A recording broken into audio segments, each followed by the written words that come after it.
there at a conference in 2012, I took this slide. I was also at that conference giving a lecture, and there was protesting outside, and this raises the issue of the social license. So a new element in our democracy then is we elect our politicians, and they go to their legislative assemblies, and what they get to do when it comes to environmental issues increasingly is dependent upon whether or not they have a social license.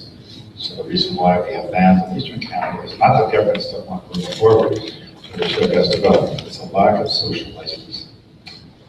Next slide. Bans in Quebec, etc. Quebec had a very intensive peer review panel, the most expensive and extensive one anywhere in the world. It's in French, so some of us haven't read it, but in fact the Quebec government put tens of millions of dollars into studying this topic in the province of Quebec. The end result of being a ban, which comes out of a public lack of social license. So we have fracking going on the left there in the US in 25 states and 2 provinces. And then we've got in early stages Argentina, China, and the UK. The UK government has been very anxious to get going with shale gas development. And in fact, public protests pretty well caused nothing much to happen. And then in most of Europe, there's a ban. For example, the French laid on a ban in 2011. There's no possibilities in France of there being shale gas development because the protests would take to the highways and shut the whole country down. Next slide. So, why is the US, shall we say, leading the way in shale gas development? And it has to do with a number of things, but mostly about money. So, in fact, in the US, in most places, the landowner owns the mineral rights. So when fracking comes to your district, then people who own the mineral rights get very substantial amounts of money. Furthermore, local government in the US gets money. So when fracking comes to poor areas of the United States, money flows into the community. And of course, the technology got going the fastest there before there was much commotion and much interest in the environmental side of it. But it's basically a history of how the money flows. Elsewhere in the world, the money goes to the provincial government, or in Europe to the federal government, and whether or not any money flows to the benefit of the local population, then that remains to be seen. That remains to be based on trust. Next one. So I knew nothing about this topic and didn't want to know anything about it until I got a telephone call asking me to be chair of the Canadian government's panel on fracking. I hadn't really heard of the topic. I'd seen word in the newspaper, and it didn't seem like a good idea. So I spent a week thinking about it, but my colleagues pointed out that my stage of life, it was kind of a public duty to go on a panel like this. I was told that I should consider it to be like jury duty. And it turned out to be very much like jury duty.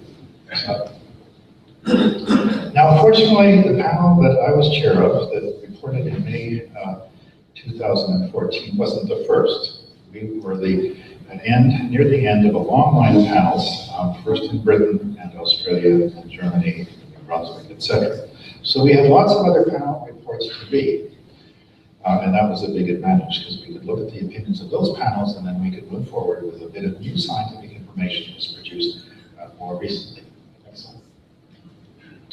And there are lots of concerns, potential concerns and whatnot about shale gas development. But groundwater, in one way or another, seems to be the main one.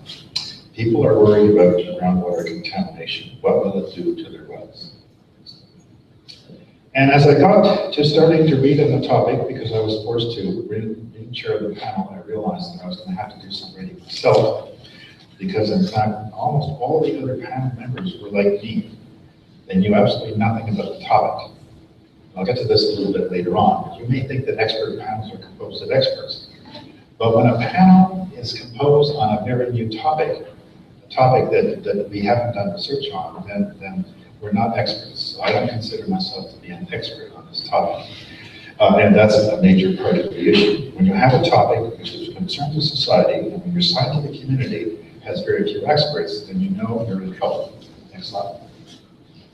And this is a statement then that I read in that Scientific American article way back in late 2011. It raises the issue of whether or not fracking is a big experiment, which is really the topic of my talk, and I've been using this as a topic of my talk for the last year or so. Next slide. Now, when you talk to people who really know about what goes on a fracking pad, and have been there, and have looked at all the problems, so on and so forth, and this is a slide of a fracking pad, and just look at that. It's described to me as organized chaos. Like it's organized chaos, people know what they're doing, because they actually drill the wells to get the gas out of the ground. But it happens fast, it happens with intensity, and sometimes it happens perfectly without any spills or leaks or any problems, and sometimes it doesn't. Next slide. So there are two concerns with respect to groundwater in the fracking context. There's concern that there will be leaks and spills and whatnot from the pads, from the fracking fluids and from the diesel fuel and all of that. And we in the scientific community don't think that that's a big deal in terms of scientific uncertainty. If governments don't want pad leaks and spills to cause problems, then they can have regulations to prevent it. They can have inspectors and all of that. If something spills from a pad and whatnot, the science is there to understand it. So that's just a matter of having regulations, inspectors, and penalties. So that's not venturing forth into an arena of science that's new. Now the other concern, which is the area of scientific uncertainty, is what can happen, what can come up from below. And there's lots of concern of whether the fracking fluids can come up from below and get into drinking water resources. There's lots of concern because the fracking fluids aren't necessarily divulged in most states and provinces. So in many cases, you, the public, are not told what's in the fracking fluids. And that can easily be fixed by government regulations, et cetera, if you want everybody to disclose all of the chemicals in the fracking fluids. But in fact, the scientific community concludes that that really is not a significant hazard. The way the physics works and whatnot, it's highly, highly unlikely that in the foreseeable future, any fracking fluids would come up from the great depth at which the shale beds are up into freshwater resources. It doesn't mean that it couldn't occur. It just means it will be a very improbable event. It's not what we should be fearing. Now, I have all these numbers on the screen here, and there's just to point out that gas could come up in a variety of ways. So what's the concern about anything coming up from great depth caused by hydraulic fracturing? The concern is basically gas leakage, or so-called stray gas. Next slide. So when we look at all of these concerns, and if we are thinking in terms of hydraulic fracturing fluid, the people who looked at that have, as I indicated, concluded that the hydraulic fracturing fluid coming up from great depth is highly unlikely. Next slide. So what is the big issue? What is the big scientific experiment? The scientific experiment revolves around the fact that when you drill any type of oil and gas well or a water well, and you make a seal, the seal is made of cement. And you have a number of casings, etc. So the uncertainty is whether or not the oil and gas industry is capable of getting its cement seal in the annulus between the casing and the formation, etc., in a way that gas won't leak. So why would gas leak? And why would we be concerned about that when we're not concerned about hydraulic fracturing fluids leaking? It's because the gas is buoyant. So if you have any gas that's being released, and if it has a pathway, then it's buoyant and it can move up. Next slide. Now, of these various international panels, the British panel reported relatively early, I guess in mid-2012. That panel of distinguished scientists and engineers only had 4 months to do their work. It wasn't a very intensive panel report. But this is some of their advice. Ensuring well integrity must remain the highest priority to prevent contamination. Well, that sounded good. Then the question is, well, how would you do that? And there was no advice in this report as to how you would do it. There was no indication of whether or not we even know how to do it. Now, the German report was a very large one, and it was actually funded by ExxonMobil, if you can believe it. And it cost millions of dollars, and it took 2 or 3 years to do. The way they arranged it, and I would certainly accept it, basically, the arrangement was that ExxonMobil would have absolutely nothing to do with influencing the panel. And furthermore, the arrangement was that nobody on this panel would have had anything to do with the oil and gas industry. So I think the German panel was set up, even though it was funded by industry, to be set up to be, I think, as unbiased as it could be. And here is what the German panel said. The industry's 8 decades of experience with the long-term stability of cement, that's your seal around the well, shows that gas well cementing does not remain leak-proof indefinitely. So basically, the German panel said that the oil and gas industry doesn't know how to seal wells permanently. And that's a really difficult challenge to seal a well, because the cement is totally geochemically unstable in the type of waters and temperatures and whatnot that you have down to those depths. Next slide. And this is a quote from a paper by a very distinguished isotope hydrologist at the University of Alberta. And it goes way back to 1999. A large number of conventional oil and gas wells, just conventional, we're not talking fracking, vertical migration of gas from unknown sources to the surface via well casings and surrounding soil represents a serious environmental problem. Okay, so we have very respectable, well-known scientists then warning us in our society about these issues long ago, before any of these issues got onto the table of debate. And then we have my good colleague, Maurice Dussault, a geomechanics professor at the University of Waterloo, one of the best in the world in this field. And Maurice wrote a paper in 2000, and this is a quote from that paper. And Maurice was on the panel that I was the chair of, and when we got into this issue, Maurice said, well, finally somebody might read my paper, because it was totally ignored. It was ignored by industry and by government. Oil and gas wells can develop leaks along the casing years after production has ceased, and the well has been plugged and abandoned. Whoa, wow, next slide. In North America, there are tens of thousands of abandoned, inactive, or active oil and gas wells that currently leak to the surface. Okay. Now, the question is, does this matter? But it's an issue then of what can move up from below, and it doesn't matter. And current standards for oil well cementing are either not well-founded or based on a flawed view. And I'm I'm director of this consortium for field-focused groundwater research, and some of our funding companies are oil and gas companies, BP, Chevron, Exxon, etc. Now, they're not funding me to do research on upstream oil and gas. If they were, I'd be an expert. They've been funding me to do research on what happens around gasoline stations. And so I know people in those companies, etc. So when these issues came up, I went to some of my colleagues in the oil and gas industry, and I said, is it true that you don't know how to seal wells with assurance and with long-term integrity? And the answer we got was, yeah, that's true. We all know that. Next one. So what's the issue? The issue then is that the cement sheath there between those two casings tends to crack. And so one could say, well, we've been living with that forever. I mean, what's the difference between a normal oil and gas well and a fracking well? It's explained to me that the way fracking occurs, it puts extra pressure or it's more aggressive on the system and has a higher probability of causing the cement to crack. So when you opt for fracking, you're opting for a more difficult problem when it comes to sealing your oil and gas wells. So you have the problem of the cement just cracking, and then you have the problem over there on the right, where if you don't do a really good job of squeezing the cement in, it's called the cement squeeze. And if you don't get the cement squeezed into all the nooks and crannies, then you're going to have a pathway of running to surface. The gas is buoyant, and the gas can go through very, very small cracks. Now, so this is a former CEO of Shale, quoted in the Washington Post in 2013. Some industry leaders have suggested that the fracking boom has never caused water pollution. While the vast majority of wells don't cause problems, everybody knows that some wells go bad. The issue is, well, how many wells go bad, and how long does it take them to go bad, and what type of regulations would be needed to prevent that type of problem. Yeah.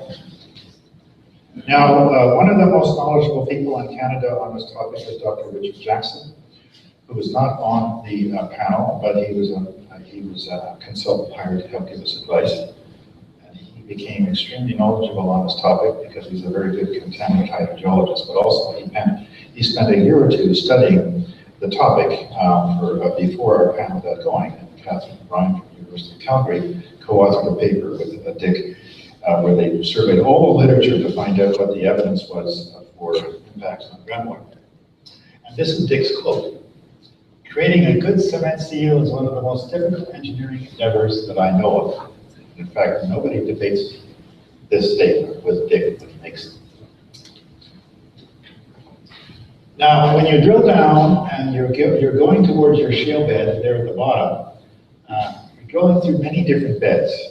Okay, you're drilling through your freshwater aquifer zone that might be in the upper 100 meters or so, and then you keep on drilling down. And as you drill on down, you go through bed after bed after bed. And some of those beds then are gas charged.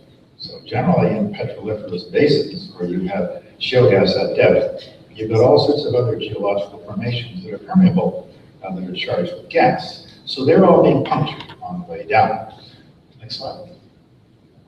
And so we go through the freshwater zone, which is a zone that we want to protect, and then we've got to drill through the intermediate zone, as we call it.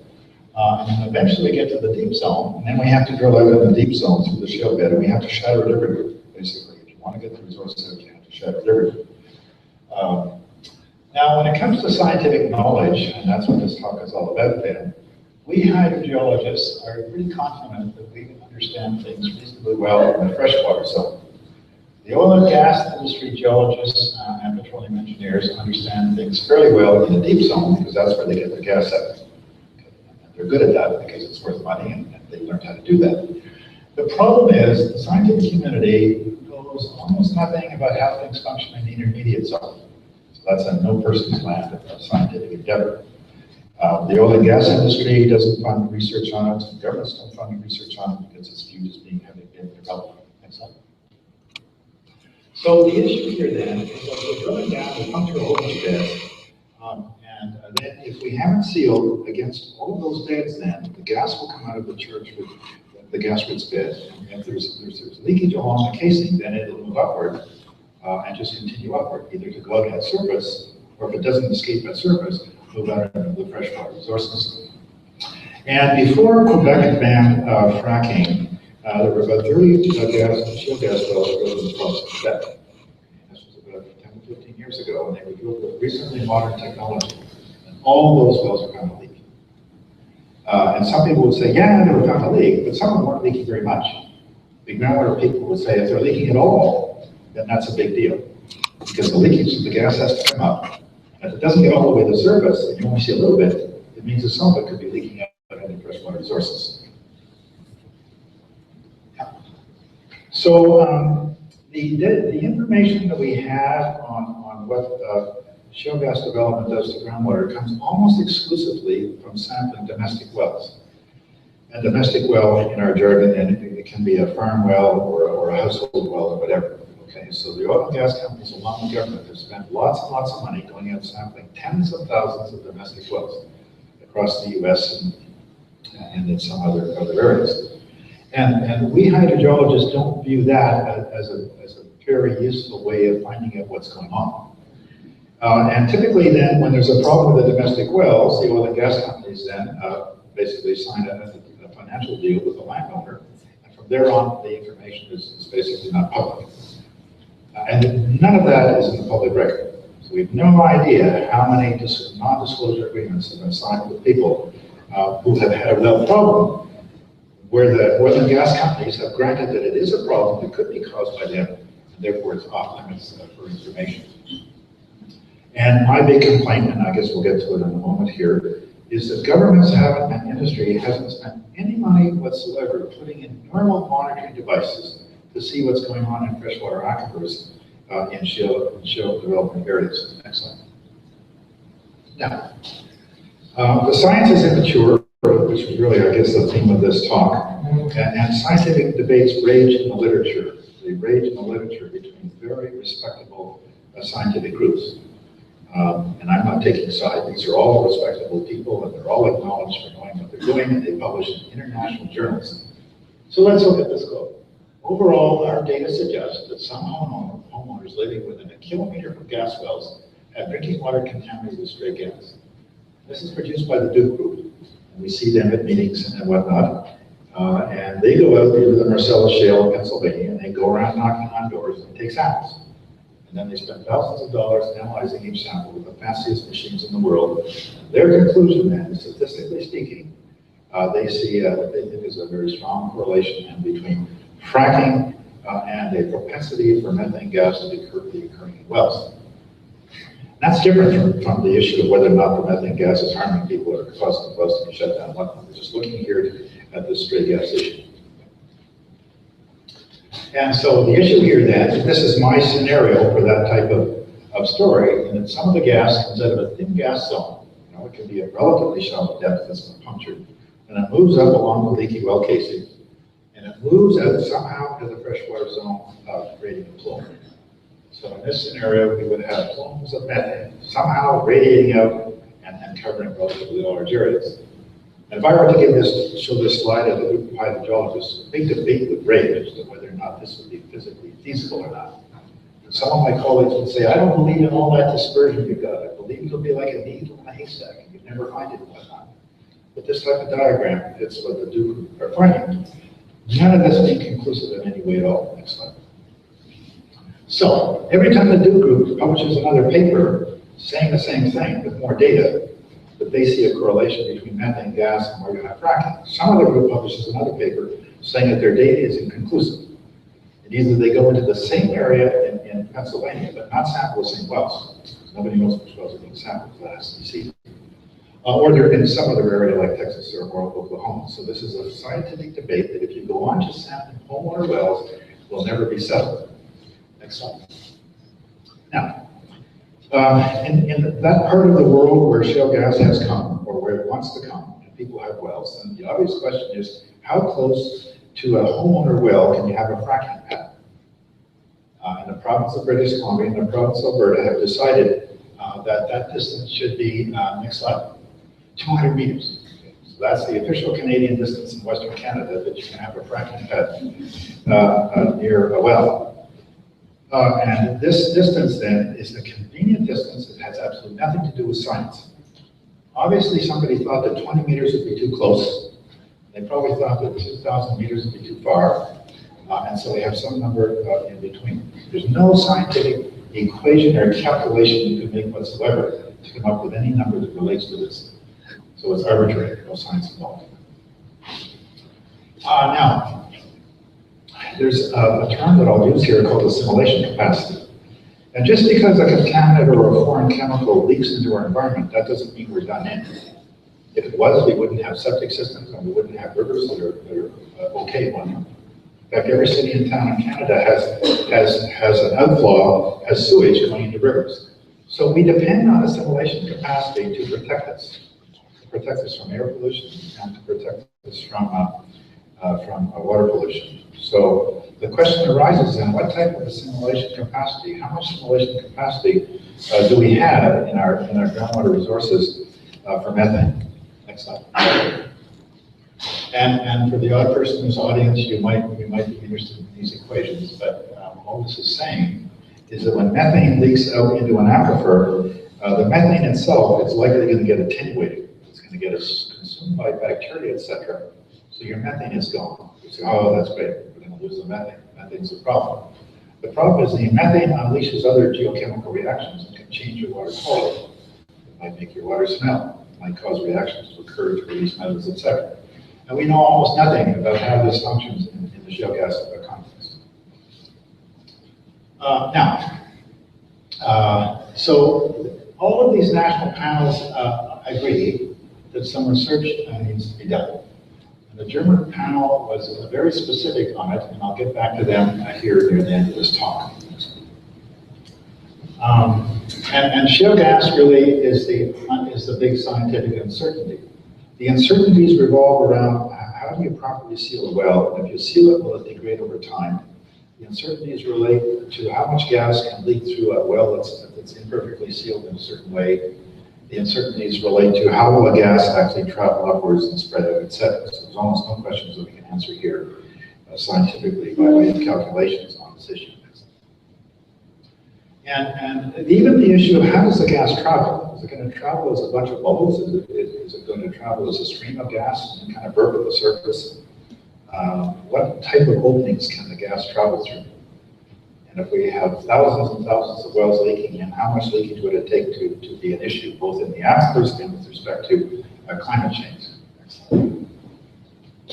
And so how big a pathway is significant? And so from a person in my discipline, this is a really important question. Like, how big a crack does it take to cause problems? Okay, 100 microns is an average diameter of a human hair. And we know in some parts of our science, a crack of, say, 10 microns can be quite significant with respect to other types of problems. So who knows? It's an area of basically no research. Now, all these national reports agree that monitoring should be carried out before, during, and after shale gas operations to inform risk assessments. Methane and other contaminants in groundwater should be monitored. Okay, we all agree with that. That's like a fine motherhood statement that you can have in any report on shale gas development. The problem is, well, how would you actually do this monitoring? What would constitute reliable monitoring? How much would it cost? What type of wells would you use, et cetera, et cetera? And people like me advocate that we need to go into some areas as a scientific endeavor, since no one's ever done it before, and drill a bunch of holes and put a bunch of very special monitoring devices in these holes and see what we get. And this diagram shows these vertical lines, and on the vertical line there are a bunch of dots. On this particular type of multi-level sampling system, each one of those dots would be where you could sample. So it's not just a matter of putting in a monitoring well. Putting in a monitoring well probably would certainly be a waste of time. You've got to put other devices in your holes, because you have no idea where the gas is going to travel, and you have no idea where the changes in water quality are going to show up first. Next slide. Now, so of course, my area of expertise is groundwater contamination. I don't claim to be an expert on groundwater contamination as it relates to shale gas, because I've never done any research on it. But let's take earthquakes. Let's go down the list here and take earthquakes, for example. So here's a statement from the Canadian Expert Panel report. The science of how fluid injection can cause seismic events is well understood, and the risk can be minimized by being proactive. Okay, and this statement was taken from an American report done by a very prestigious organization, the U.S. National Research Council. And really, it relates to the fact that what people are saying is you don't have to worry very much about high-pressure hydraulic fracturing causing earthquakes of any significance. Okay. So that's the statement that's been on the table here. And I have to say, one of my regrets, I mean, when you do reports, you don't get everything right, whatnot, and this is one area where we got it wrong. So I was worrying about this statement as we were writing the report, but I was busy tied up in other, shall we say, struggles. In terms of other points, and I let this worry go by. So the report was published, and then finally I began to ask, I would say, top-ranked international experts on this topic. And I said, look at this statement. The science of how fluid injection can cause seismic events is well understood. And a couple of months ago, there was a meeting of world-renowned experts in Switzerland to address this question. The statements that I get from one of my colleagues at that conference is it's not well understood at all. And that's what happens then when expert panels aren't really composed of experts, because your science is so mature that you don't have a body of people who have actually studied it in enough detail to pronounce from the point of view of an expert. It's easy to pronounce as a scientist or engineer on what you think about something that you might know something about peripherally. Next slide. Now, so the reason I'm showing this then is in January then, a world record earthquake occurred in the province of Alberta, northwestern Alberta, that triggered a 4.4 earthquake. Now 4.4 can jiggle and whatnot, it might wake you up at night, it doesn't cause you to bounce out of bed, and it doesn't do any harm. So the problem here isn't that this has caused a problem by damage. The issue here is that this was unexpected. The issue here is that nobody was predicting this. The issue here is that industry and government denied that anything like this could ever occur. And apparently last week there was another 4.4 earthquake in that part of Alberta. At the conference I was at in Brussels a couple of months ago, one of the Dutch scientists said that they have an area in Holland where gas development has caused minor earthquakes. Not fracking, but minor earthquakes. And apparently the concern over that amongst the public caused the Dutch government to offer billions of euros, basically in compensation. It's compensation for the loss of land value and for your psychological harm, etc. So scientific uncertainty can do amazing things. Next slide. And I don't know this professor, but she's very eminent. When she was asked about this by a very good science reporter in Alberta, here's the type of things that she said. Next slide. So earthquakes induced by fracking can produce more damaging ground motion than lower magnitudes of natural quakes due to their shallowness. So there's a whole science of the possible effects of fracking on earthquakes that's just starting to be looked at. Now, we groundwater people, we don't care about earthquakes in their own right. That's not interesting to us. What we're interested in is what do earthquakes and all these seismic events do to groundwater quality? Do they move the gas around? Do they shift the gas around in a way that would cause the water quality in your well to look different? Next slide. And one of the members of this wonderful panel that I was on, the chair of, is Naomi Oreskes from Harvard. And she's written books, one of them called The Merchants of Doubt. She's a geologist by original training. She's a science philosopher and historian by her later training. And so what she's interested in is how can science inform policy? So when governments say we're going to have the best regulations in the world, we do all the monitoring, all the things that you people like to hear, and it's based on science, the question is, what does that science mean? What does science-based policy mean? And her argument is, well, science is a kind of a nebulous thing, but if we're going to base policy on science, we have to base it on science that produces a consensus.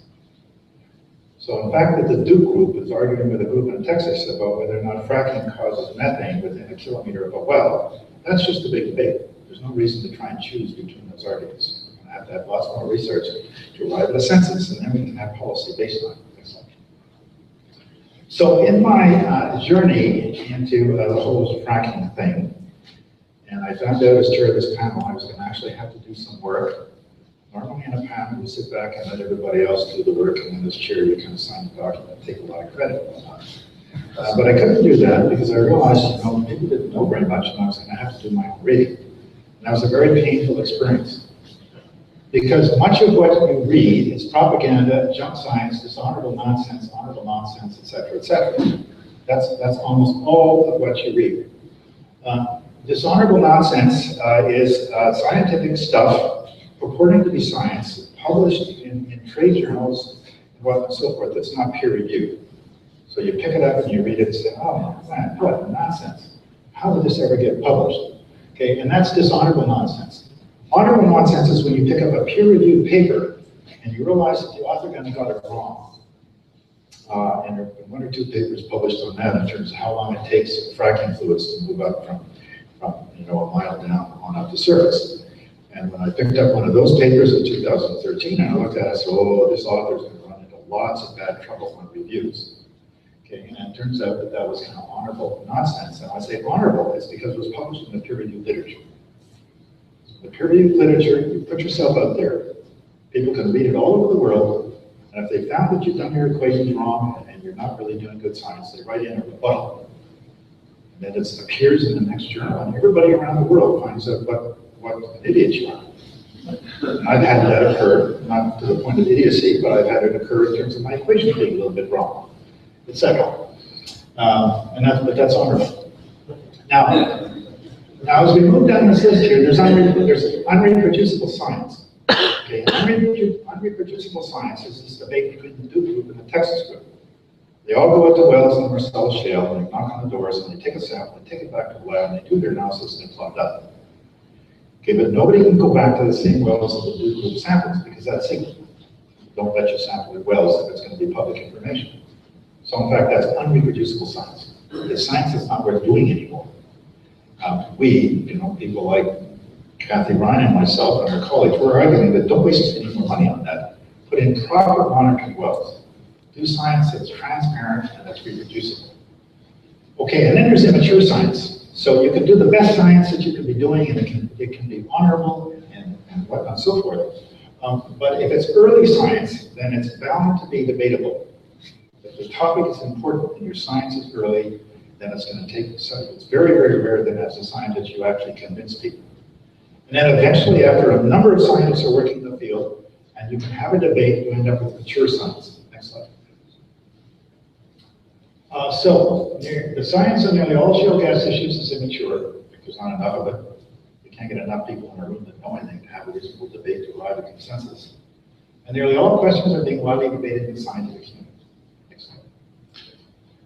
Okay, so here's a very esteemed professor at Cornell, Anthony Ingrassia. He's been publishing on this topic for a long time. He's known in the scientific community as being anti-shale gas development. And his argument is that it's nothing more than a big experiment. We're conducting a large-scale experiment on the environment and human health. Okay, that's his opinion. And he publishes his science in top-ranked academic journals. So he's out there. If you don't agree with him, then you can criticize his papers, etc. Next slide. So what is the experiment? The experiment is puncturing. The gas charge beds in the intermediate zone are being punctured at unprecedented frequency with minimal monitoring research. That's the experiment. The long-term outcomes of this experiment on groundwater and climate change are unknown. And I started off my career in the late 60s as a professor at the University of Manitoba. And my first research topics revolved around the burial of radioactive waste. So in the late 60s and into the 70s, that's how I survived as an academic, getting money from the nuclear industry, doing all sorts of interesting research. And I became a great, actually, admirer of nuclear power. Now the nuclear industry is in trouble. It's, except in China, it's diminishing. It has no social license in many places. And particularly, the industry in cahoots with government have told the public wrong things about nuclear waste disposal. There's total confusion in science. You're going to be reading about it breaking loose in Ontario, because Ontario is a rich repository for its used fuel rods, etc. My opinion on that would be we certainly have a very good site for a repository. The question is, can anyone believe the scientific community on that after all the misstatements by government, etc., etc. So shale gas is kind of in the same category. In some areas, for some of the time, it likely could be a very worthy energy resource. For example, the French have banned, and Europe has banned. But what are they doing? They're buying basically Russian gas at 3 or 4 times the price it would be if they could frack. So the Europeans and all their banning and whatnot are certainly paying a heavy economic price. But many of the Europeans I talk to think that that's the right decision. They want to skip shale gas and want to move on to wind and solar and all that stuff. So the debate is really about energy sources. How should we get our energy? For how long should we get it? And the argument for shale gas, when I first began to read, the argument I would read was it's a clean source that we can use for a few decades to move us through this era from the fossil fuel era to renewables. Next slide. And colleagues and I, including Kathy Ryan, have published this paper. So, you know, if you don't put yourself out there in the peer-reviewed literature where people can write in and tell you you're an idiot or they disagree with your views, then as an academic, you're not doing your job. And we published this, and this is one of our conclusions. Rapid development of shale gas is outpaced the scientific and regulatory framework. Nobody's written in to say that they disagree with this. I'd say that this is widely agreed with basically across the globe when this debate gets going. Next slide. Now, we have scoundrels in Canada in our political circles, as we all know. And one of the chief scoundrels when it comes to any statements whatsoever on shale gas development is this Vice Premier of the province of British Columbia, BC Energy Minister. If you want to see nonsense, just go on YouTube and see what this guy says. And he is such a ridiculous character in what he says that he surely has to be ruining the possibilities for shale gas development in British Columbia. There's never been a leaky well in the province of British Columbia. Isn't that amazing? Now, obviously, he's not talking to a civil servants. And the minister's not talking to a civil service. It's kind of a problem we have in this country. Now, British Columbia has the most advanced regulations in the world. Well, that could be. You know, there's not the science to have regulations that can actually do the job.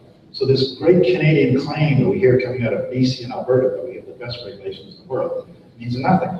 BC has that crazy regulation, and you know, the safe distance between a fracking pad and a domestic well is 200 meters. Next slide. Now, there are other politicians that say things that are more sensible. This is the mayor of New York. Now, the previous mayor of New York, the multi-billionaire of Bloomfield or whatever, he disagreed with this. This is the current mayor. I don't see any place for fracking. The science simply isn't reliable enough. The technology isn't reliable enough, and there's too much danger to our water supplies or environment in general.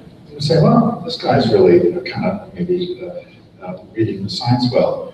But it's easy for him to say that, because basically his state has an improved economy from very low-cost gas coming from across the border in Pennsylvania. So in fact, this is kind of a throwaway statement.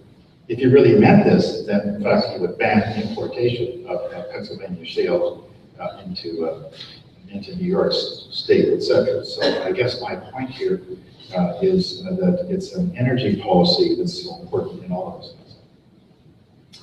And much to the amazement of all of us, governments can rise and fall in Eastern Canada based on the fracking issue. And it's such a difficult issue for our political representatives. And it's a minefield. It's a minefield because, in fact, whatever they say can be countered with science of one type or another, given the mature state of science. Yeah. Now, so when I look at all of this, what I found to be most amazing was it's a multi-billion-dollar industry. So the cost of one shale gas well can be millions of dollars. The cost of one pad can be tens of millions of dollars. The cost of pads in one district, one township, can be up to hundreds of millions. So it's very quickly that you get up into the billions. You know, the price of gas has changed this a little bit, but we're talking really large amounts of money. So how much money has the federal government of Canada, which basically comes down here in the east and tells you guys to get on board with this new resource so they can finish their transfer payments and all of that stuff? The federal government has no major research program directed to fracking. Our current federal government's view is that there aren't enough scientific uncertainties in all of this to worthy any substantial research whatsoever. So don't believe anything that our federal government would ever tell you about this topic. First of all, there's not the science on which they can actually say anything. And if there was, it probably would be censored anyway. Next slide. So research is just beginning, but no plans yet for truly substantial groundwater impacts. But there is some research happening, and I'm involved in it peripherally. So I'll now show you examples of 2 shale gas projects. So what would scientists do if they had a little bit of money to actually do something? Next slide. In my career, what we typically do when we want to understand a society, understand a new contaminant, we go out to a place called Canadian Forces Base in Borden, a couple of hours north of Waterloo, and it's just a sand plane. And we inject into the ground whatever the contaminant of interest is. I've been doing that for 30 years, and it's helped to make me known across the globe for groundwater research, etc., because I get to contaminate aquifers, etc., more easily than my foreign competitors. And that's what we're doing. So the plan here is to go to a depth of 5, 6, 7, 8 meters and inject some methane. And then we're going to monitor it in excruciating detail. And we're going to find out what's happened to it. So you can say, I mean, you can do research and publish papers, and people can get PhDs on such a simple experiment. Just injecting methane into a sandy aquifer. And you can only do legitimate research, and students can only get fancy degrees and whatnot on experiments if, in fact, the question is important and people don't have the answer. The science is so immature, we can go out there and we don't know what the answer is going to be. But it'll be monitored in detail, and then we'll know the answer, and we'll try and figure out whether we kind of understand the answer, etc. Next slide. Next slide. So the methane will go in, and it'll be buoyant, and it'll kind of go up, and the groundwater flow will happen, and the methane will be assimilated, and we'll see what chemical changes occur. This is just one little experiment. Next slide. Now the federal government is doing something that's quite substantial, and it's going to relate to shale gas almost by default. So many years ago, the federal government decided to fund through the University of Calgary a field research station on 250 acres of bald prairie in Brooks, Alberta. And this field research station was to be used for the injection of carbon dioxide, to study the storage of carbon dioxide. And we came along and said, well, why don't you add methane? Why don't we turn this field station into a joint project where you can study carbon dioxide and you can also study methane? Next slide. And so they're going to inject methane at 500 meters and inject methane or CO2, both of them at 300 meters. And what are we going to do there? We're going to actually put in a bunch of devices to see if we can actually find the methane and experiment with devices for monitoring. So many years down the road, when people say, how would you go about monitoring for shale gas development? This type of research we would hope to provide some. Next slide. So, summary, shale gas development then is an experiment for which the long-term environmental outcomes are known. No province should make a decision on shale gas development until there's a national energy policy that indicates where this energy source fits into the larger picture. If we go randomly around the country and we decide to develop nuclear, or we decide to develop coal, bed methane, or whatever, and if we don't have a plan for how this is going to carry us into the future by way of avoiding greenhouse gases and climate change and whatnot, it would seem to be that we're not being sensible. Intensive research shows where it can, so it should be developed until intensive research shows where it can be done safely with effective and transparent monitoring. With effective and transparent monitoring. When has there ever been in this whole country of ours effective and transparent monitoring for anything that has to do with groundwater? If you know, let me know. Next slide. Now, I'm just going to backtrack for a moment. So when you read the newspapers, where do you expect to find the most nonsense? And the most nonsense in general international newspapers is found on the business pages. So this guy, Ezra Levant, has written a whole book on tracking and so forth. And he's basically a political scientist. And every few years he writes a book on whatever the topic is that people in Alberta will buy. And this is his statement. The Environmental Protection Agency has found no further cases of fracking related to contamination.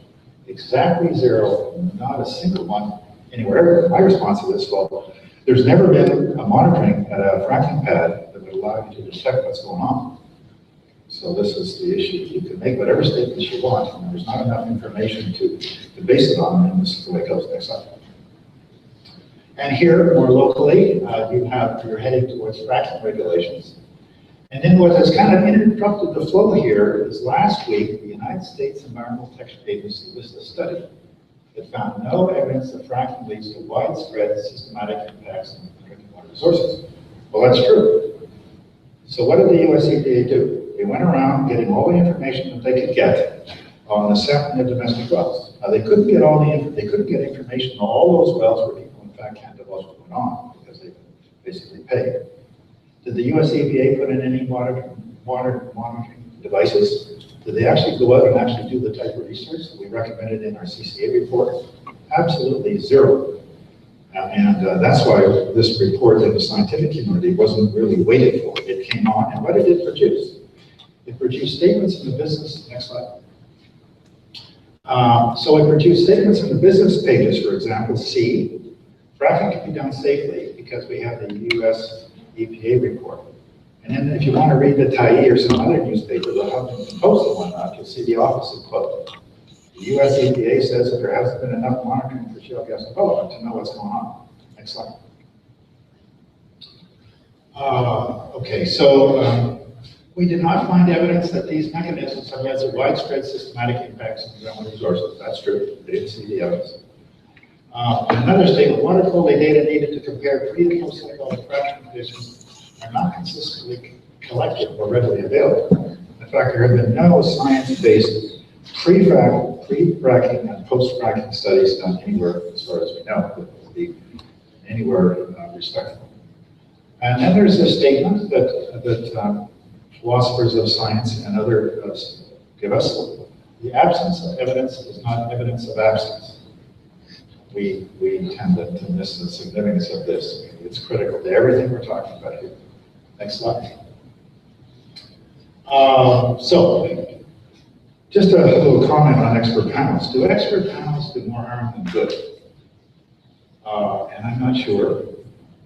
All I know is that when I joined the panel of 16 people, there were only, I would say, 3 or 4 who knew anything about the topic at all. So we had, say, 4 people out of 16. 2 resigned, 2 Americans resigned because they didn't like what we wrote. 2 Americans stayed on, and they played a major role in helping us write it. So that was a very interesting left-right debate with Americans on our panel. Next slide. So can anyone claim to be an expert on a topic for which the science is very immature? And that's the problem. So I don't claim to be an expert on this. Most of the people on our panel didn't claim to be experts. And when you look down that whole list of panels, some of them didn't have anybody on it who knew anything at all. By anything at all, that had no previous association with the topic. They were like me, what is it? Then you start to read. And then what you find you have to read is a bunch of propaganda and dishonorable nonsense, etc., etc. And then you're trying to weed your way through and find out what is this stuff all about. Then you never do get to any science. Next slide. And so here we'll look at your report, your expert panel report. It's got many very good statements in it. And it's a well-qualified panel. Protection of groundwater aquifers should be accomplished through the establishment of conservative wellhead protection areas wherever unconventional gas and oil resources are developed for hydraulic fracturing. I agree with that, but I wouldn't have the slightest idea how to do it. In complex geology and fractured rock, you could put a whole of experts in a room, and if we're lucky, we could figure out how to start. This is a very difficult question to address. Next slide. Now, is there anything happening in this country that makes any sense at all on this topic? There's one thing that's happening that makes any scientific sense. So the province of Alberta became so embarrassed several years ago about the bad press they were getting on the oil sands development that they did something that only a desperate government would do. They set up a very independent panel of people almost all from outside the province of Alberta to look at the issue of basically environmental monitoring in the province of Alberta. Because the Albertans have been accused by the Europeans and some Americans of really not knowing what the environmental impacts of the oil sands development is. And they basically then recommended this panel that Alberta set up a monitoring system that would operate at arm's length of government. So it's slowly working its way through the Alberta bureaucracy, but they're actually setting up an agency that will be relatively independent. It'll be advised by a high-level scientific advisory board that's international.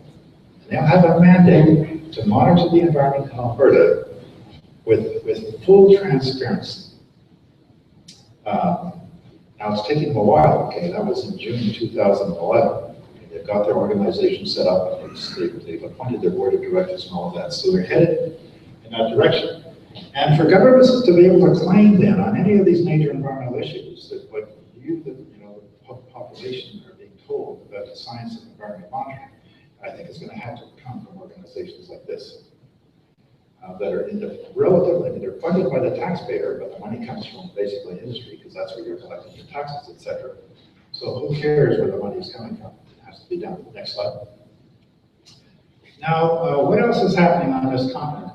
The state of California has a drought going on, and the Californians have finally become concerned about their water resources to the point where the state legislature passed a bill 6 months ago saying that fracking in the state of California will not proceed until there are regulations and whatnot on how to monitor. And I'm on this expert panel, I hate to use the word expert, but on this panel in California, which is about to produce a report that'll go to the California Water Resources Board, and they will likely adopt many of these regulations. So for the first time then, there will be a government on this continent that in fact is forced to do groundwater monitoring at a level that will matter. That's come out of a desperate situation in California with the drought, etc., and that's what people are demanding. Now the problem here is that in California, they won't know how to actually do this effectively. They're not smarter than we are, and they haven't done much monitoring, etc. So there's going to have to be a whole program of pilot studies and research as they move forward to figure out how to do it effectively. Next slide. Now the German report said this, and basically what they said was that this panel in Germany in 2012 said fracking can go ahead in Germany, but only in the safest area of Germany, nowhere else. And when it goes ahead, the first fracking for the first period of time has to be viewed as a scientific experiment, with huge resources poured in to actually look at the effects. You'd expect the Germans in their organized way to be a little bit more responsible and whatnot on this issue, because there's lots of resistance in Germany. So I said, oh, boy, when I read that, fine, we'll just let the Germans do it, because we're incapable of this concept of doing such things. But basically, the public outcry in Germany was so great that the Germans are banning fracking. Unfortunately, they won't get to do the research that needs to be done. Next slide. And thanks for your attention. Please thank you.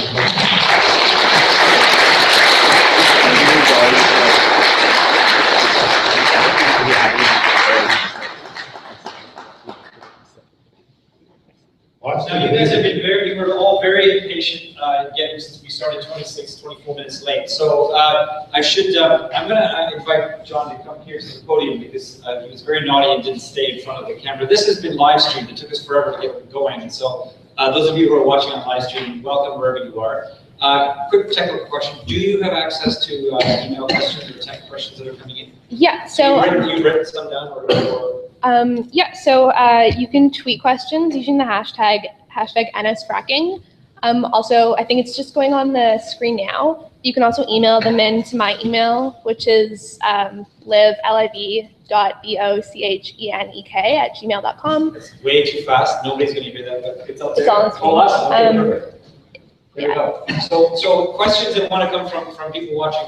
Now, you folks, as I said, we started late. So if people do feel for whatever reason that they need to get going, please feel free to leave. But we do want to open up for Q&A. There are two mics, one on the side here and there. And what I think we're going to do is, because I'm not entirely sure whether or not the live stream of this will catch the mic questions coming from the audience, I'm going to repeat to the best of my ability the question. So I'm going to ask those of you who want to ask questions, please make them succinct and clear and short, rather than as a basis for a commentary. And and perhaps I'll take your lead from when questions come in. And I have one already that's been emailed. So we'll start with questions now. And the time is. What time it is, so 8:24. It's 8:24. So we'll take questions maybe for 20 minutes if that's good for you. And if you could stay here, that would be great. You'll be able to answer the questions that they come in. Otherwise, we have that little eyeball that has to follow you around like something. Questions need to be short, so there's lots of time for me to give long-winded answers. So first question, sir, on the left.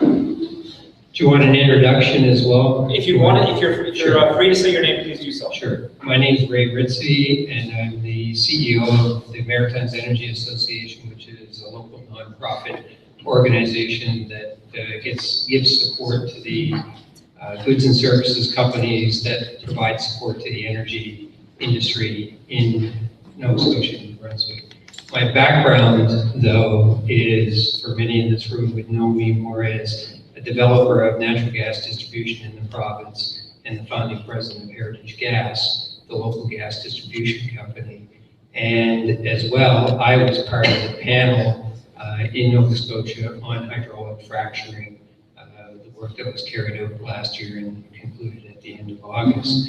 And I also happen to be the person on the panel that has read the CCA report probably at least 3 times and did an assessment of it, and then it moved off to some external resources that provided a summary for the Nova Scotia report that was issued last year. I have actually 4 questions. I'm only going to ask one, and then if it comes back later on, if there's time, I have a few more that I'd like to ask Dr. Cherry. Thank you very much. I enjoyed the presentation. My first question, last year when the report came out by the CCA, it came out, I think it was the 1st of May, Yeah. You made a presentation to the U of T, I think about May 29th. I actually went into that presentation a couple of times to capture your thoughts, given that the report was fairly fluid and we were in the midst of developing our report, which has a lot of commonalities. So the question that I have, in that presentation, you made 2 opening points. The first one. The second one was every society has risk. I'm going to paraphrase this.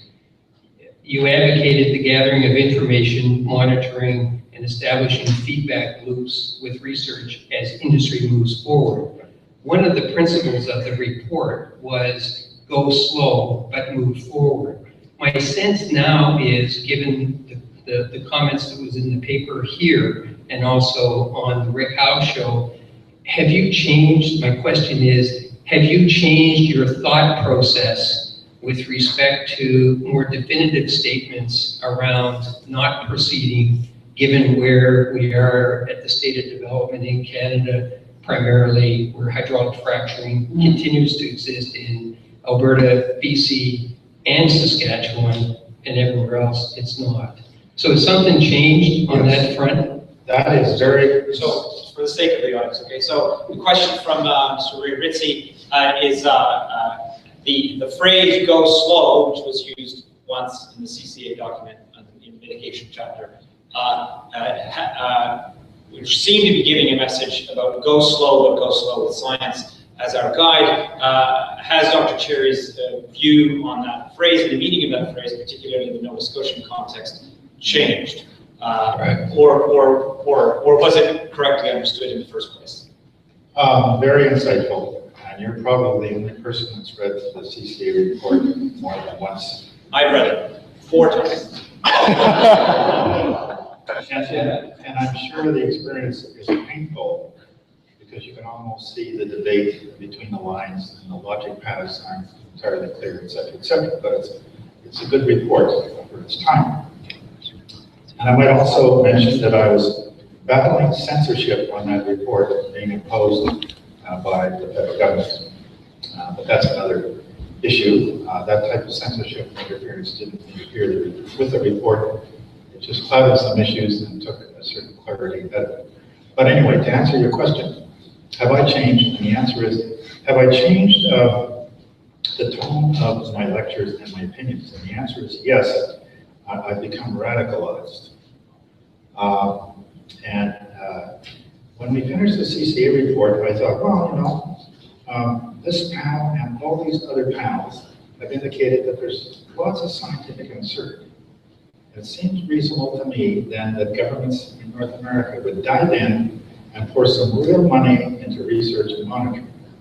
There were some very early plans on that in New Brunswick, the New Brunswick Energy Institute, etc. So what's caused me to become, shall we say, anti-shale gas development, if you view it that way. All I'm saying is just don't do it now because in fact the information you need is not happening. So what has radicalized me, I would say, was the complete lack of interest in our federal government in funding the type of research that needs to get going. And that research isn't going to be, it's going to be expensive. It's going to be tens of millions of dollars a year if you want to answer some of these questions, going to real fracking pads and doing real research, etc. Furthermore, in the United States, the U.S. Department of Energy that was headed down the road of doing what I would say would be world-class research, got their budget slashed, and they're doing nothing. So in fact, in North America, there's no substantial research being done on this topic. There's baby research, okay, and that's the type of research that I reported here. Research that doesn't cost much money and certainly can advance the science, but it'll take 100 years to learn very much if that's the route we're going to go on. So in fact, the position of our government and of the US government is that these scientific questions that the scientific community at large believes are important aren't worthy of significant funding. So what are the Europeans doing? When I was at the EU conference a few months ago, they've announced big research programs. The UK, in desperation, has announced something like $50 million a year or something like that. Okay, the problem is, if you're not fracking, it's kind of hard to do the research. It's kind of hard to then to spend $100 million a year over to Canada so we can actually study it where we're fracking. So basically, fracking has entered the world of craziness when it comes to doing science to inform a policy. So that's what's changed since the CCA report was written. I see no hope in this country for us moving forward with research. It's got to be federally funded. You can't expect a province like New Brunswick or Nova Scotia or Quebec and whatnot to mount world-class research programs on their own.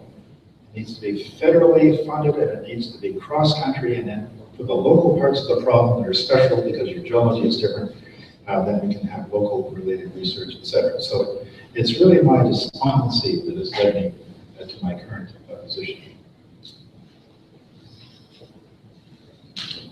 Well, if I could say, the Vice Premier of the province of British Columbia, that guy who was on the screen, his response to people to me is, you professors are just looking for another research handout. You're basically all at the trough. And all this talk about needing research, is just you guys wanting research, more research money. I mean, at my stage of my career, the last thing I want is more graduate students and more research money. And so basically, he's in disagreement with the entire academic community. He basically says we're all a bunch of scoundrels. Thank you. Hi, my name is Jim Enberger. I'm with the New Brunswick Shale Gas Alliance. And you actually just answered a third of my question there, so I'll skip to the other really quickly. I recently attended a seminar in the UNB engineering department where they were showcasing some monitoring technology, and it was all very high-tech and spiffy. And someone in the audience asked, well, how much of the industry is actually involved in using this technology? And he said, well, probably less than 1%. And my follow-up question was it because it's such a complex technology, or is it the cost? And he said, well, it's the cost, honestly. So my two questions. So the government's not going to fund this stuff, but if they did do the research and came up with methodologies to do the monitoring, given the current status of oil and gas prices and all like that, and almost zero profit margins, is it likely that industry would be able to afford any kind of realistic monitoring if it were mandated? And the second question is just your opinion, your time frame of when you talk about doing monitoring to establish the basic science around this. What kind of time frame are we talking about, assuming that we actually had the monitoring going on? So I think what the Germans had in mind was that they would go to their first few fracking pads and monitor them with all the technology that you could bring to bear to see what they would develop. And I think the way they wrote it up, that they would make decisions with respect to expanding fracking or decreasing fracking based on that. But if we want to get to the point where there's a consensus in the scientific community, so that you can base policy on consensus, then a decade is a pretty short period of time. So by the time you get out there and you get going and you produce a PhD student or two and you develop your technologies, a decade goes by very quickly. And so that's why we need an energy policy. We need a long-term plan about how we're going to get our energy and so forth. And there are lots of economic reasons to have shale gas development. Certainly in Eastern Canada, given your economy, and there's lots of reasons in Europe, given that they're buying Russian gas, etc. But it all has to be done within a framework of monitoring and long-term planning. And the timescales then are fairly long. Now, the German report, that we did a little bit of it doesn't make sense to say that fracking should come to Nova Scotia. The question is, where would you start fracking in Nova Scotia? Where would it be safest? And in terms of the Canadian situation, it's likely that we've chosen to do our fracking where it's safest, in the Western Canadian Sedimentary Basin. So the Germans said there's a whole bunch of areas in Germany where we don't want to have fracking because obviously it would be unsafe. And they said, for example, we shouldn't be fracking in areas where you have any valuable archives. So the crazy part of the science in North America is we don't even have the literature that allows us to say, would allow governments and whatnot to develop a way of recognizing what parts of your province would you want to start fracking because it's relatively safe relative to others. So the whole debate of should we go ahead with fracking in Canada, that leads to the question. Where can we go ahead with it over a certain period of time in the safest way with the type of monitoring that we would need to actually show what we're doing, so when we make decisions that are going to last for decades, we know what we're doing. I'm going to ask a question that's been emailed in.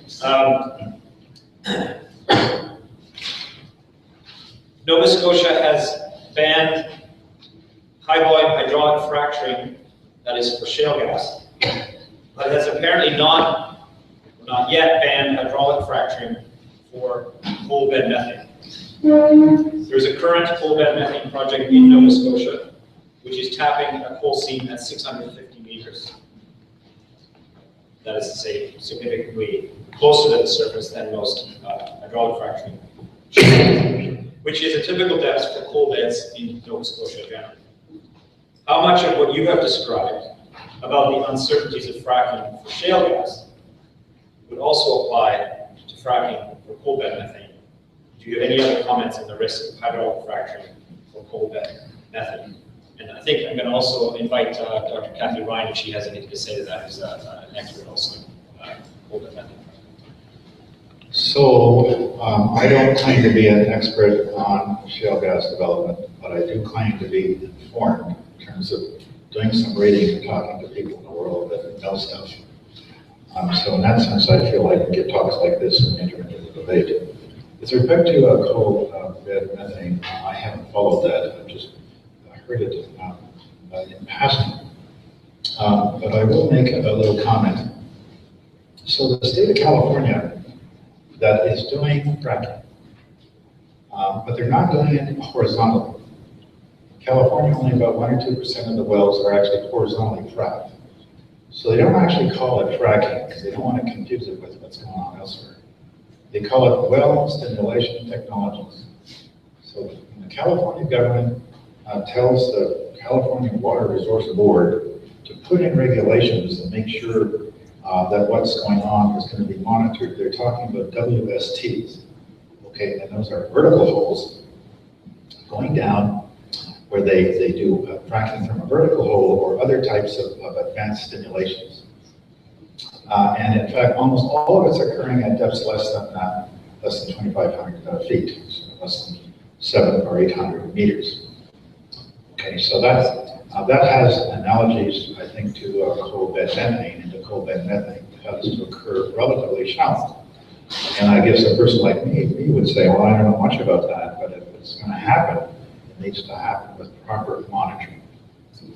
And so that'll again be the question at the end of the day. How would you monitor it so you know what you're doing? And the question of that is, well, we don't know. They don't know in California how they're going to monitor these systems where almost all of their fracking is done at, can you believe it, depths less than 2,500 feet. And many of their aquifers go down to 1,000 feet, 1,200 feet, and 1,500 feet.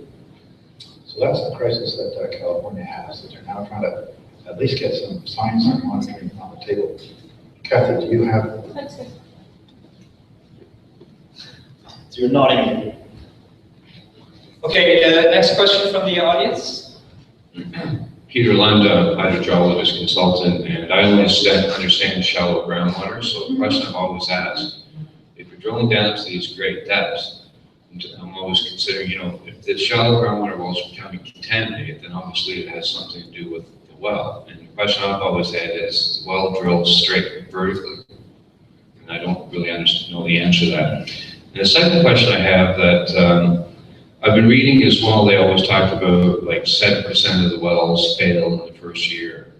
So my question is, if there's extremely little to no data, then how do they even know the percentage of the wells that fail? Because I've even read in a report that came out of New York through the health board investigation that came out last year, and they were talking about that the newer technology fails more often than the older technology. So I guess my question is, if there's so little data, then how do the people come up with these statistics?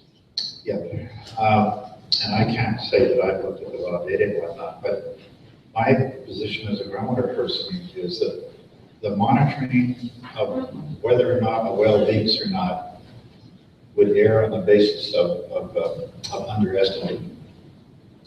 The well may be leaking in a way that you don't see it when you do your standard sampling. Maybe it's leaking on the outsides of the soil. So all these leaking numbers, I think, have to be viewed as minimum numbers with a fair amount of uncertainty. And so what's surprising about the debate is when the shale gas, the CCA panel got going, and then we began to look for numbers. You can find numbers on the low end. Usually they came out of some university in Texas, where if you take the leakage numbers, they're trivial. You can find other numbers that in fact are so significant that shale gas development shouldn't go ahead based on the fact that it would be dirtier than coal. So I'm going to chair this panel, and I'm hearing an argument amongst Americans as to whether or not shale gas development is going to be dirtier than coal. Like, how can anything be dirtier than coal? Now, dirtier, we don't mean all the heavy metals and all that stuff that people die of. We're just talking about basically about emissions that affect climate change. And when I say that the science is immature, that's what we're talking about. So on the shale gas panel, there was a very big debate about whether a certain professor at Cornell University who published a paper in 2011, whether or not his numbers should be mentioned in our report. Very respectable guy. The stuff is reported all over in the literature, but that's how the debate got rolling. I'm sitting there as the chair of this panel saying, oh my God. And we can't even get it settled. It should be a simple issue like that. So it all comes back to how do we monitor with insurance, with assurance, and how do we monitor with transparency? Almost everything comes back to how do we get our data. And so we have lousy data out there that people write paper after paper out. And then right in the midst of our panel, there was a new study started at the University of Texas to once again look at the issue of well leakage. You go up to the well and you measure the leakage in a certain particular way. Okay, and that study then reported leakage of whatever it was, 2 or 3%. And then a month later or so, there was another study that had the percentages way up. So the science is totally immature, and for whatever numbers you find on leakage or whatever, you can find numbers that are so different that it changes your decision.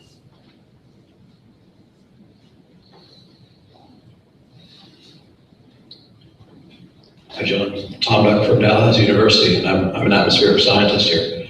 Thank you very much for a very interesting talk. Of course, methane is a potent greenhouse gas. Just alluded to that. We burn it, and it makes carbon dioxide, which of course is driving the climate change problem. I'm wondering, panels such as the CCA panel, other panels, don't tend to look into the climate change impact too much. I'm wondering if you can tell us what you guys did and maybe if there are any reasons for why we don't tend to take that problem as seriously as perhaps some of the other problems like the groundwater contamination problem. Well, I'm glad you asked. So the panel got going, and the way this organization, the Canadian Council Academy, works in Ottawa, it's funded by the federal government. It's $3 million a year.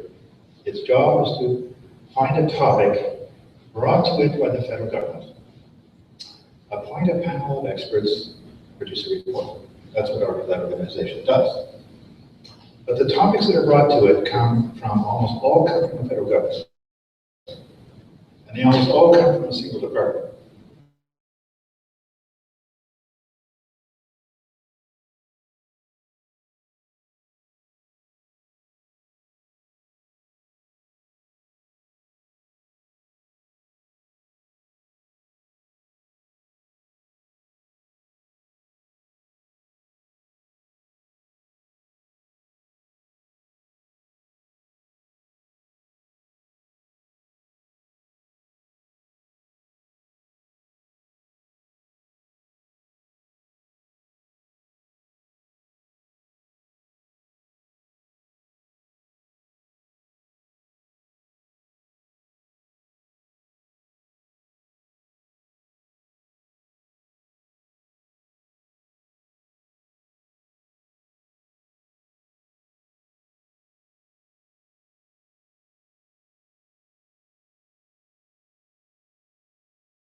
gas station cleanups decade.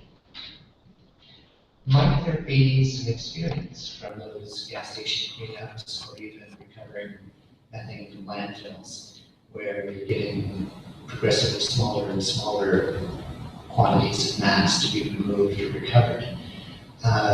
Might there be some experience there that could be used for this scenario we have of the abandoned wells with cement or concrete fill that's cracking or not functioning the way it's meant to be? It strikes me that in those projects, which are often on, relatively speaking, small scale, next to no budgets, monitoring that was done indirectly but mildly effectively, maybe based on differential pressures as opposed to concentrations.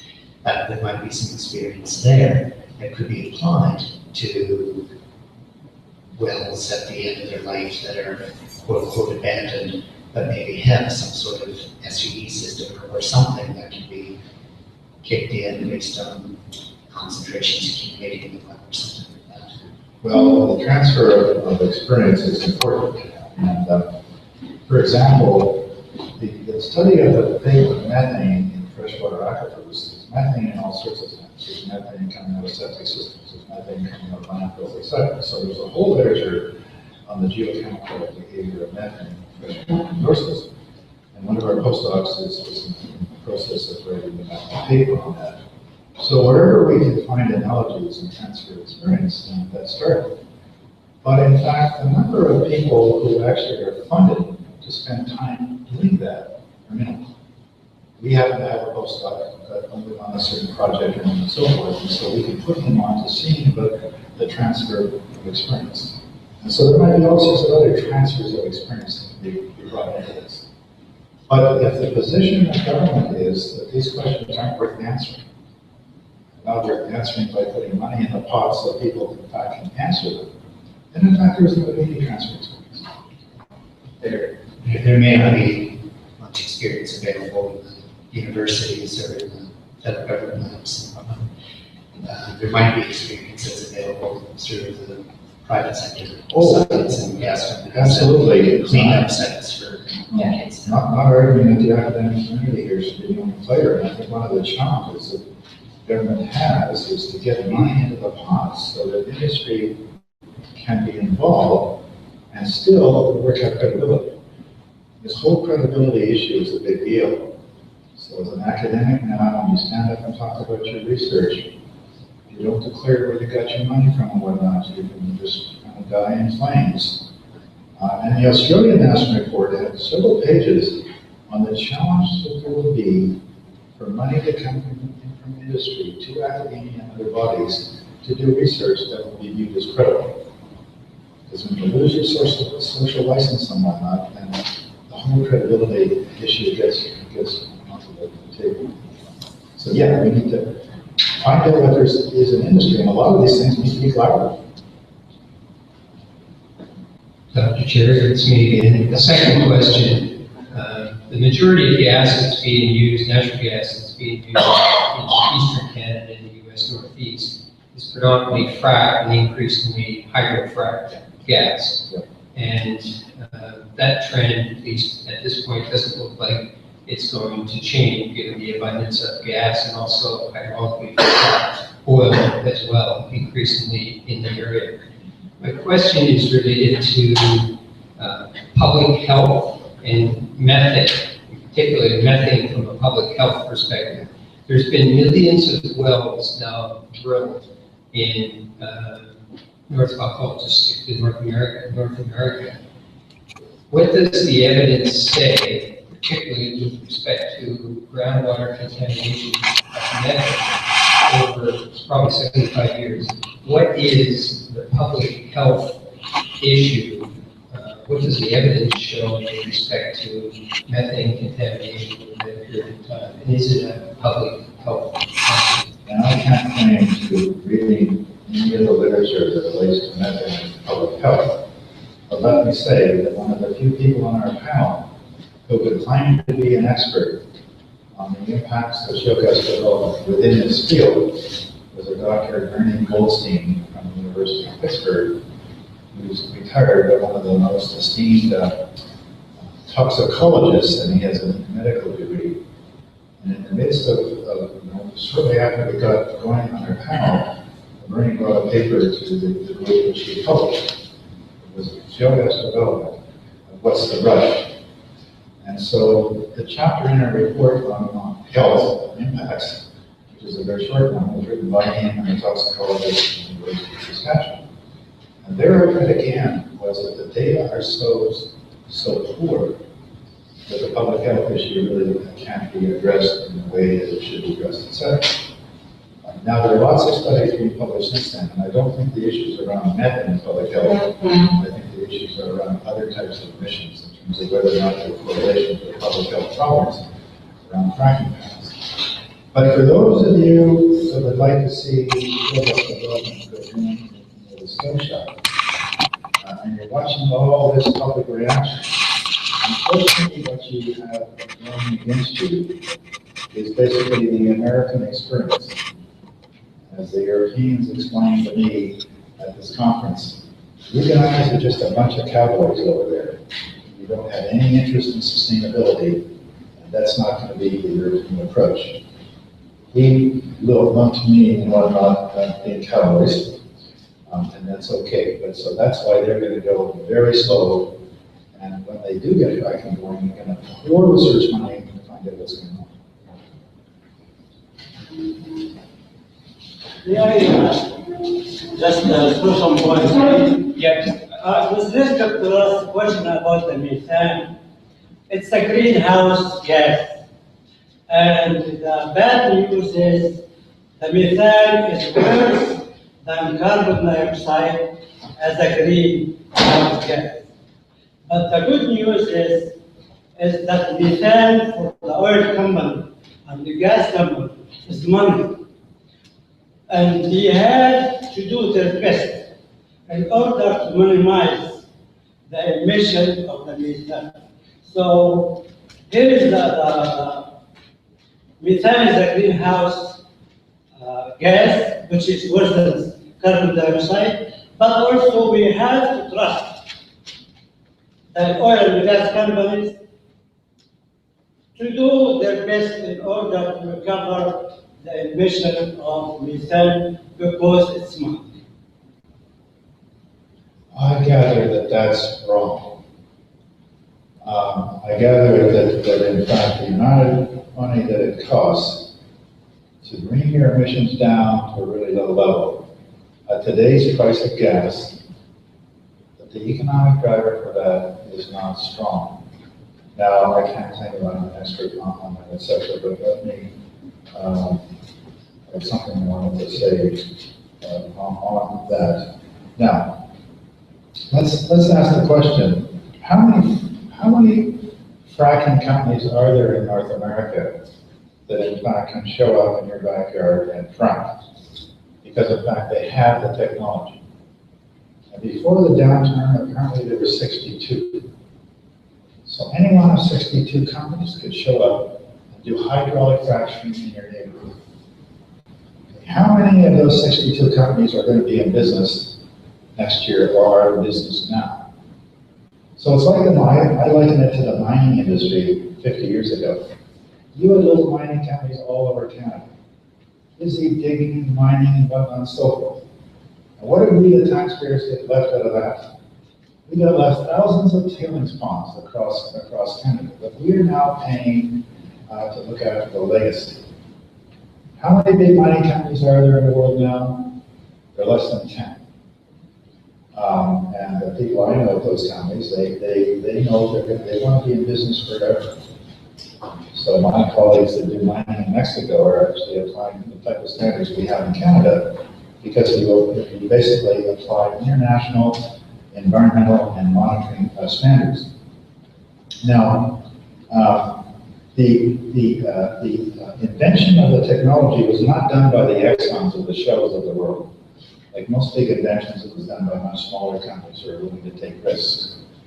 So how did Exxon and Shell and all those companies get into the fracking business? They do as all big companies do. They buy up the little guys. So basically 6 or 7 years ago, the current chairman of the board of Exxon bought a company called XLD for $40 billion. XLD didn't exist a decade before that.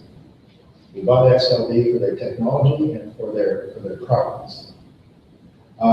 So I think when we're still at the cowboy stage here on shale gas development, a lot of companies are going to go dead. And at the end of the day, there might be a few big companies then that can practice the trade at a much higher environmental level than it's practiced now. The problem the big companies have now, as I understand it, is if they apply the standards that they want to apply, they're competing with the little guys who aren't going to be around next year or the year after. And that's the problem when you're building in an industry like this. So the Shells and the Exxons of the world, they don't want all these little guys competing with them. They don't want the price of gas driven down to 2 or 3 bucks a 1,000 cubic feet. All that is a disaster.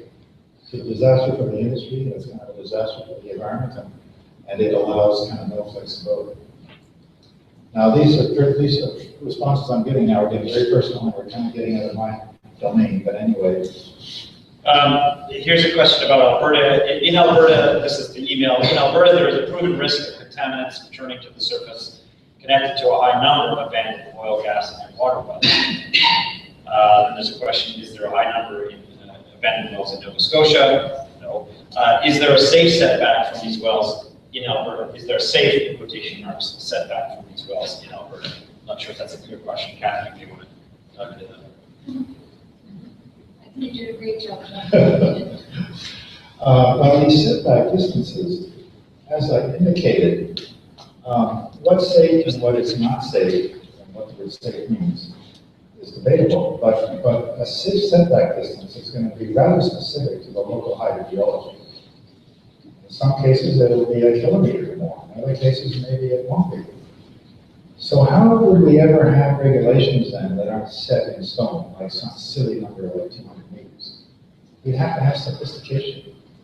We'd have to have sophistication in the civil service, et cetera. We're going to have people who know stuff, and who are paid to be coming on top of that. I'm not making any criticisms here of the civil service, but as the civil service are expected to do things, but in fact, we don't have the science, and that's unreasonable. And so I think it boils down to when we get to the stage where we have a science that we can actually use, the way in which the technology would be applied would be very, very geologically specific. It will be specific within provinces. And that's going to mean that the regulatory process is going to have to be science-based and with lots of sophistication. The British, it's interesting when you read all these other shale gas kind of reports, and I may be the only person who's actually read them all carefully, because they're all drawing on and so forth. But the British report in particular worried about whether or not worried, but they expressed immediate concern for if when fracking gets going in the UK, the concern was that in fact risk assessments be done in all the areas that be done, formal risk assessments, and there be monitoring plans. And they also worried about whether or not the science and engineering base of basically of the regulatory agencies could be brought up to the level to actually do the job. But we don't know what that level is, because in fact we don't have science. But if we ever get the science to figure it out, then this is going to have to be into the civil service so they can actually do their job. So in fact, the governments will be trusted, because in fact there will be people there who know what they're doing. And in fact, the British report indicated that there needs to be penalties. And as a matter of fact, 2 or 3 years ago, I asked one of the big oil and gas companies, what would you like to happen in this whole regulatory domain? And their response was, we'd like to have rigorous science-based regulations that are outcome-driven and that are well enforced and that have very substantial penalties for not abiding.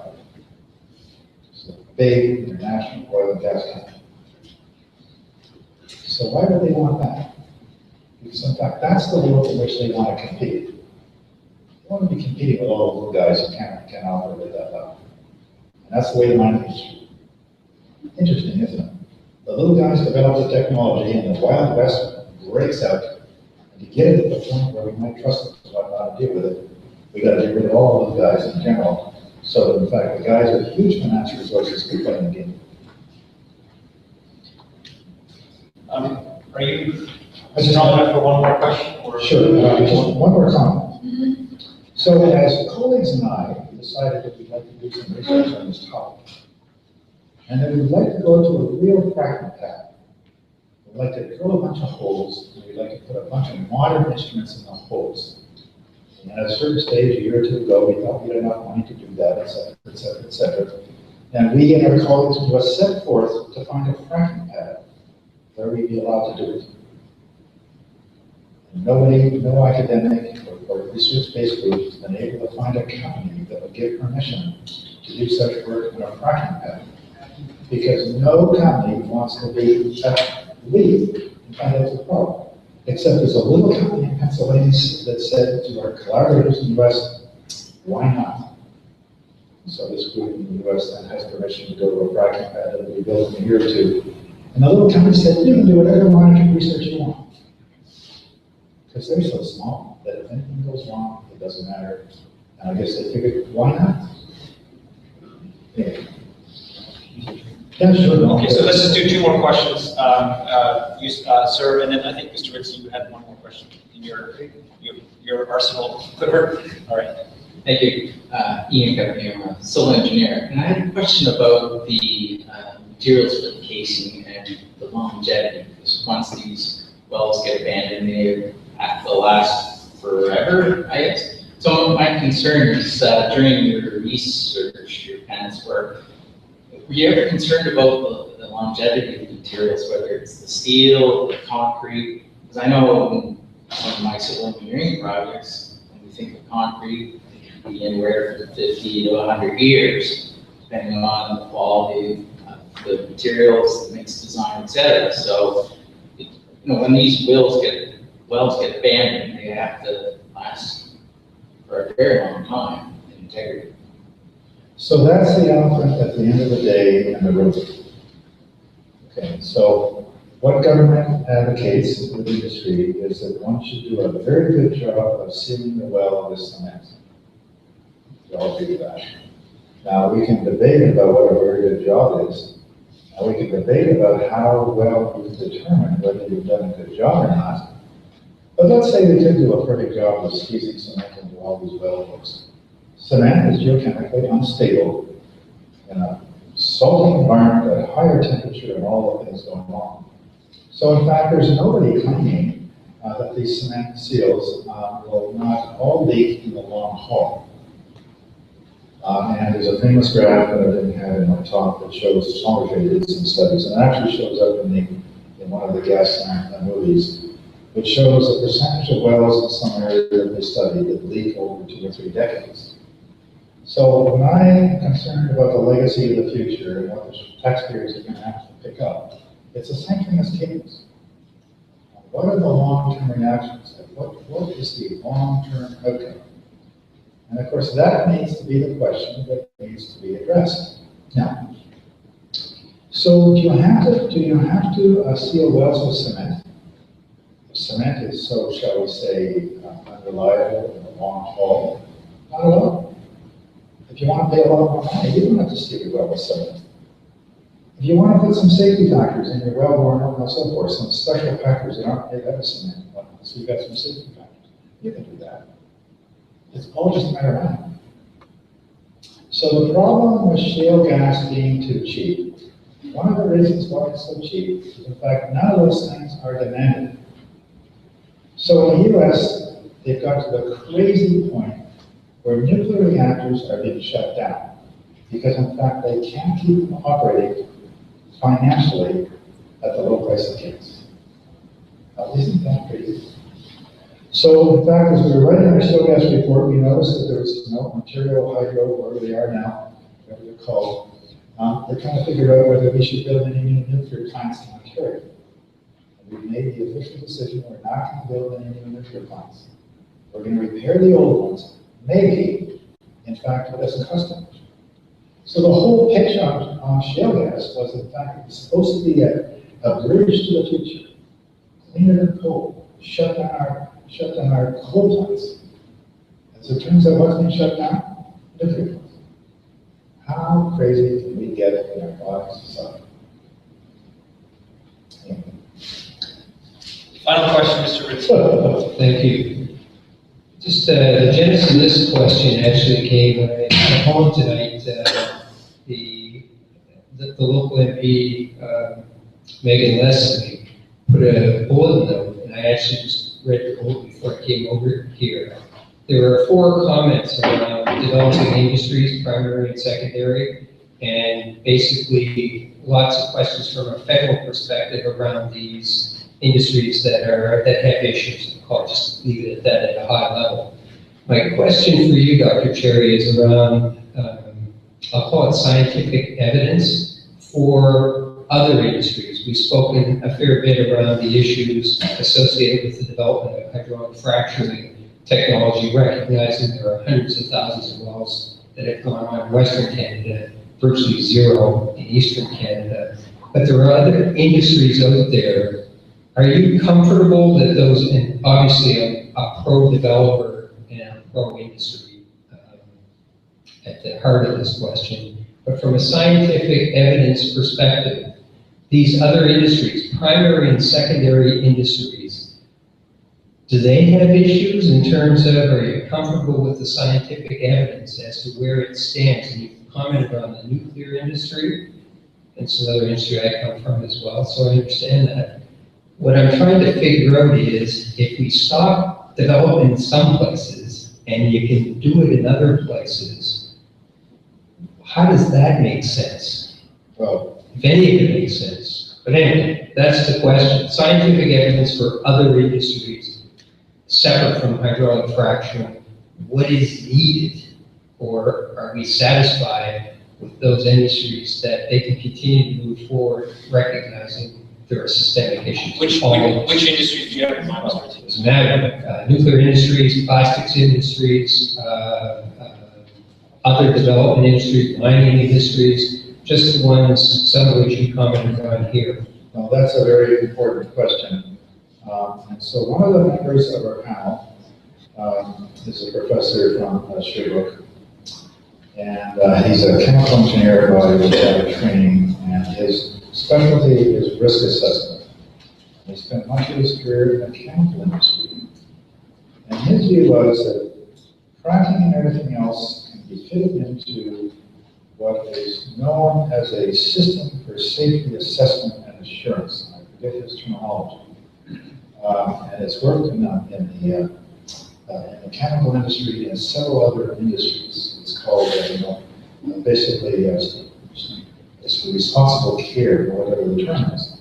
And so his view was that if the shale gas industry were put in that context, then it would be comparable. Now, that context requires sentry monitoring and performance monitoring and a whole bunch of things, all of which are kind of foreign to the fracking industry, because the fracking industry that got going in the US was exempt from basically almost all the environmental regulations. So why did this industry get going in the US so fast? One was the driver of money, fair enough. And the other was basically Bush exempted this industry then from all of the normal federal laws. Big, big step. So why is there hardly any groundwater monitoring in the US? Because in fact, George Bush and Cheney exempted the entire industry to the ultimate detriment of the industry. So in fact, when I say that our panel was missing a significant element, and it was missing an energy expert who could actually start comparing outside of the industry. And we could also say that the standards of care and responsibility and all of that should be compared outside the industry. Fracking has got itself in such a jam because it's totally lost its social license. And so it's got a hope to be itself better, more or less created by George Bush, right now, and the fact that the American owners own the rights, etc. So in fact, you in Nova Scotia and all these other parts of Eastern Canada that have banned shale gas development, you're the norm. You're the norm of the world. You're like the Europeans. So who aren't in the north? Well, the Chinese are trying to do it, but there's some issues there. The Argentinians are trying to do it. But basically, your problems are almost the universal problems. Your questions are the universal problems. The type of monitoring you're going to have to do in the future are going to be based on international standards. And so, I mean, basically, your industry has gotten itself into a very deep hole. And I think you could argue that the spotlight of public attention is asking things from your industry that they're not asking elsewhere. Now, for a person like me who's pro-nuclear, the nuclear industry has been regulated, almost to death, and they're unable to find a repository for deep disposal of rods, not because it's a scientific problem at all. It's basically a social license problem. Isn't that ironic? We have a nuclear industry that's got a loss of social license, and yet we're desperate to try and avoid climate change. We've got another source of oil and gas that may not get going in areas where, in fact, it might make sense in terms of the energy mix. So it probably sounds like I'm anti-shale gas development, and in fact, I'm not. I'm anti-shale gas development in those parts of the world that hasn't yet occurred until such time as there's a science-based information on the table to make decisions within an energy framework.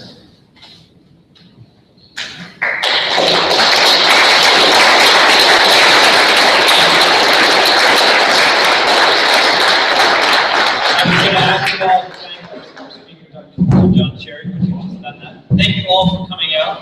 This has been live streamed. This meeting will also be uploadable at some point on the internet. And safe journey home.